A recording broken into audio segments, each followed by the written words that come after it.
nous ne parlons forcément pas de la même Europe. Merci de nous retrouver ici à Strasbourg, au Parlement européen, avec Philippe Lamberts, Katianine Landaburu et Jean Quatremer. Il est, pas toi, pas vous, il est le premier dirigeant européen à se rallier à cette idée défendue depuis longtemps par les fédéralistes européens, ça c'est vous. Emmanuel Macron, lors de sa visite à Athènes au début du mois, a plaidé pour la création de listes transnationales lors des élections européennes. Des listes transnationales, Kesako, Jean Quatremer de Libération nous en dit plus. Moi, quand on m'en fait trop, je correctionne plus. Je dynamite, je disperse, je ventile. Les élections européennes n'ont d'européennes que le nom. Elles sont juste organisées le même jour, mais elles ont lieu dans un cadre strictement national afin d'élire à la proportionnelle des députés qui iront représenter les citoyens de leur pays à Strasbourg. Certes, un parti peut désigner, pour faire plus européen, un nom national. Mais l'innovation n'a pas connu un succès délirant, hormis un pilote automobile finlandais élu ici ou là. Car les places sont chères. Il n'y a par exemple que 74 sièges pour les Français et les partis politiques nationaux ont plein de copains à placer, tant il est vrai que la compétence compte moins que l'entre-gens pour se retrouver au Parlement européen. Dans ces conditions, il ne faut pas s'étonner que les campagnes européennes ne portent que sur des thèmes purement nationaux et que les électeurs aient juste l'impression de participer à un sondage grandeur nature sans importance, comme les Français l'ont montré en élisant pas moins de 25 députés Front National en 2014. C'est pour sortir de cette logique nationale et créer un début d'espace public européen qu'on a imaginé les listes transnationales. Grâce aux europhobes britanniques, elles sont devenues réalisables. L'idée est d'attribuer les 73 places qu'ils laisseront vacantes le 1er avril 2019 aux partis politiques européens, comme les conservateurs du Parti populaire européen ou les Verts européens, au lieu de se répartir les dépouilles britanniques entre pays. Chaque citoyen aurait donc deux voix.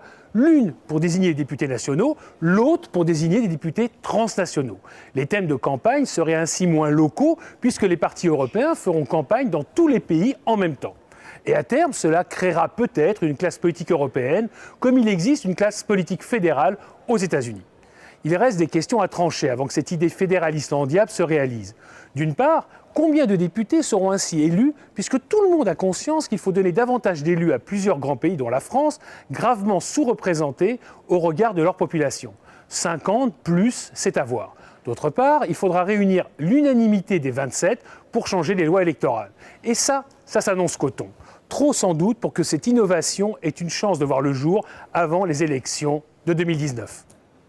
Vous pourriez vous présenter, vous prêchez pour votre paroisse. Je refuse de commenter. Ah, ça c'est un début de oui. C'était la chronique de Jean Quatremer.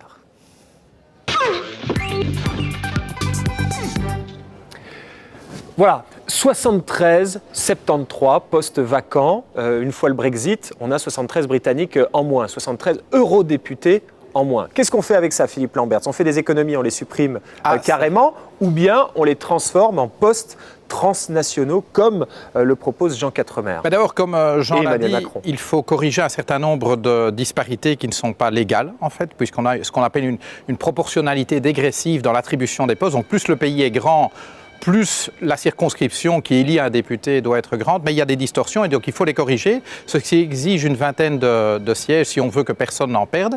Donc il reste ces 50 sièges excédentaires. Qu'en fait-on? Et donc notre thèse, c'est en effet qu'il faut créer une circonscription transnationale. Notre thèse, c'est les Verts. Ah, bien sûr, c'est une idée que nous poussons depuis très longtemps. Vous avez certainement entendu mon prédécesseur, Danny Cohn-Bendit, la revendiquer de toute éternité. Et donc c'est une bonne idée. Maintenant, comme le disait Jean, est-ce qu'il y a une majorité pour le réaliser? En tout cas, pour l'instant, ici au Parlement européen, ce qui se profile, c'est plutôt de mettre au frigo ces 50 sièges pour pouvoir montrer qu'on fait des économies. Mon argument est de dire que ce Parlement peut faire des économies dans son fonctionnement ordinaire en conservant 751 députés, voire plus même, si les traités nous le permettaient.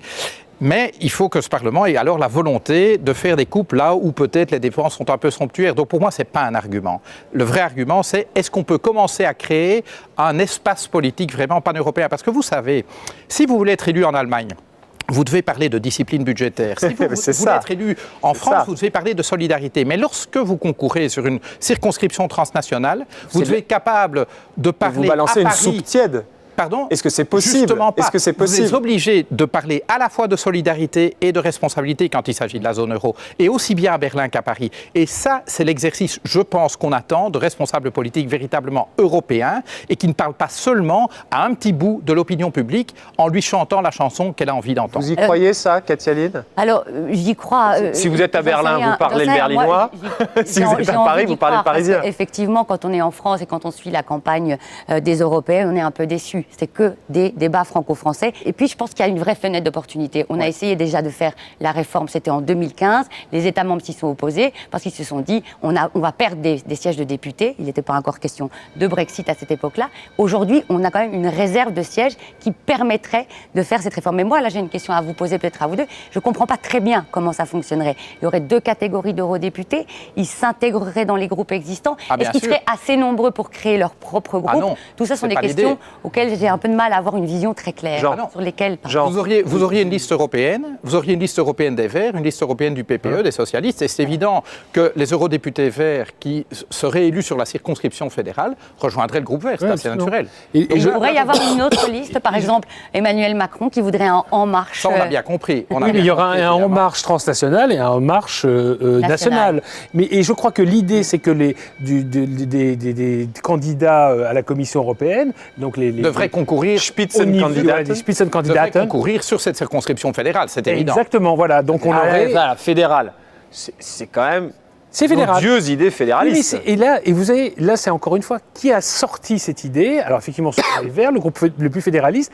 Qui l'a porté sur le plan politique au niveau des États ? C'est Emmanuel Macron. Bien sûr. Eh ben, je trouve ça extraordinaire. Enfin, nous avons un chef d'État, et notamment un chef d'État français, un chef d'État français qui ne sont pas fédéralistes, par nature, les Français. Vous pouvez les chercher dans tout l'échiquier politique. Et là, on a un chef d'État. Les raisons qui motivent ça, mais Exactement. peu importe. Voilà, je dis bravo. Voilà. Oui. Voilà. Donc, la tête. Quand Jean Quatremer parle d'Emmanuel Macron, il dit « Je trouve ça extraordinaire et formidable » et bravo, vous avez même applaudi Emmanuel Macron sur le plateau. Sur le plateau, voilà, je m'engage. Bon. La neutralité du journaliste. Voilà.